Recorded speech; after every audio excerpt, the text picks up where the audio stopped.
Guys, পৌষ সংক্রান্তির অনুষ্ঠান আমাদের কলেজ মন্দিরে প্রতি বছর করি আমরা। আমি থাকতেই শুরু করেছি আমরা, তো সেটা আজকে প্রায় 8 বছর ধরে করতেছি। মানে আলোয় টুলোয় গিয়ে এরপরে যে টাকা পয়সা হয় সেটা দিয়ে খাওয়া দাওয়া হয়, রাতের বেলা গান বাজনা হয় এবং খাওয়া দাওয়া হয়। তো আমি সেই আলোয় গাইতে পারি নাই, মানে যেতে পারি নাই কাজের জন্য। বাট আজকে অনুষ্ঠান, মেইন অনুষ্ঠান, সে অনুষ্ঠানে যাচ্ছি।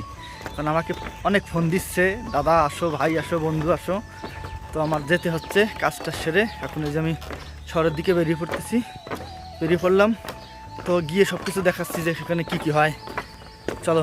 আমাদের গ্রামের রোড আর কি দেখাবো, দুপাশে বিল, মাঝখান দিয়ে রোড। সেই রোড বরাবর আমার গাড়ি চলতে চলতে বাসে উঠছি। বাসে ওঠার পরে গোপালগঞ্জ শহরে নেমেছি। এটা হচ্ছে গোপালগঞ্জের যে লঞ্চঘাট বলে, সেই লঞ্চঘাট এলাকা। পৌঁছে গেলাম আমাদের কলেজ ক্যাম্পাসে। তো আজকে একটা পরীক্ষা ছিল মনে হয়, অনেক লোকজন দেখি পরীক্ষা দিয়ে বের হচ্ছে। ভাই ব্রাদার সব কাজ শুরু করে দিচ্ছে। মামা কেমন আছো মামা? আরে মামা আজকেও তো আসবো না। এই যে হচ্ছে আমাদের কুমির, যে কুমিরের পূজা, সেই কুমির আর কি, বাস্তু পূজা। মন্দিরের ভিতরে প্রসাদ রান্না হচ্ছিল। তো আমাদের কলেজেরই এক ভাই, সে খুব সুন্দর রান্না করে, বিকন্ন, সে রান্না করতেছে এবং তাকে আরো সহযোগিতা করতেছে আরো কয়েক ভাই, জয় ছিল, সৌরভ ছিল। এরপরে সন্ধ্যার দিকে সেই বাস্তু পূজাটা শুরু হলো। যদিও এই পূজাটা ভোরবেলা করার কথা, বাট বুঝতেই পারছেন এখানে তো হোস্টেল, কলেজ, এখানে ছেলেরা সব কিছুর দায়িত্বে থাকে। আর ছেলেরা তো সকালবেলা উঠে পূজা দেওয়ার মতো মানে সম্ভব না, যে কারণে সন্ধ্যার সময় পূজাটা দেওয়া হয়েছে।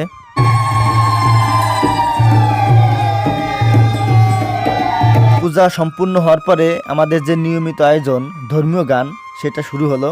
যতজন শিল্পী ছিল প্রত্যেকে এক একটা করে ধর্মীয় গান করলো এবং গান গাওয়ার শেষে নাম গান দিয়ে আমাদের এই অনুষ্ঠানটা শেষ করলো।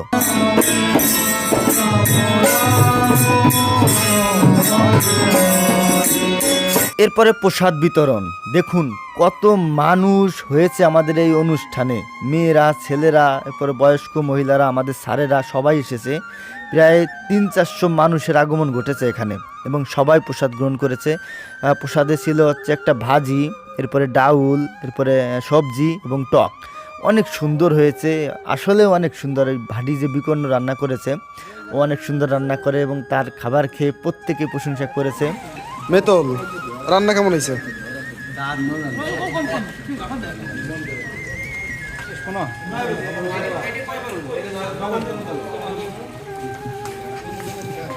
সবার শেষে আমিও প্রসাদ গ্রহণ করলাম, কয়েকজন ভাই ব্রাদার মিলে একসাথে।